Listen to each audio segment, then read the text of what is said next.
پاکستان کې خونړۍ پیښه شوې. ملاله یوسفزۍ پر پوځ غږ کړی. جزئیات هم دلته وګورئ او چینل سبسکرایب کړئ.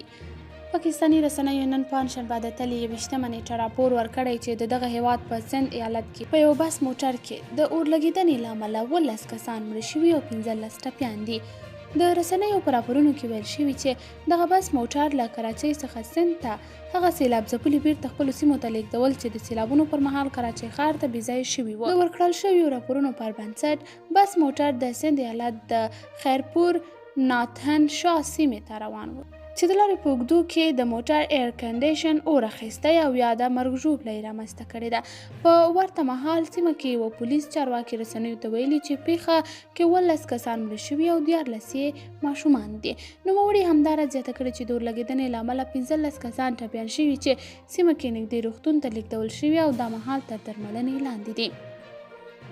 بلخوا ملاله یوسفزۍ وایي زموږ مشران او پوځ باید د سوات په سوله کې رول ولوبوي. د نوبل جایزې ګټونکي خیریه کارکوونکي ملالۍ یوسفزۍ چې د پاکستان سند صوبه یا ایالت ته تللي ویلي دي چې موږ نه غواړو د سوات خلک یو ځل بیا د ترهګرۍ ښکار شي، هلته یو ځل بیا چاودنې او قتل عام پیل شي.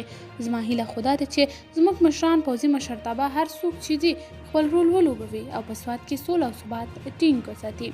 ملالۍ یوسفزۍ له BBC سره ځانګړې مرکه کې پاکستان ته پر خپل سفر د وروستیو سیلابونو په هکله د مرستو لپاره غږ پورته کولو او په سوات کې د وروستي تاوتریخوالي په هکله غږېدلې ده.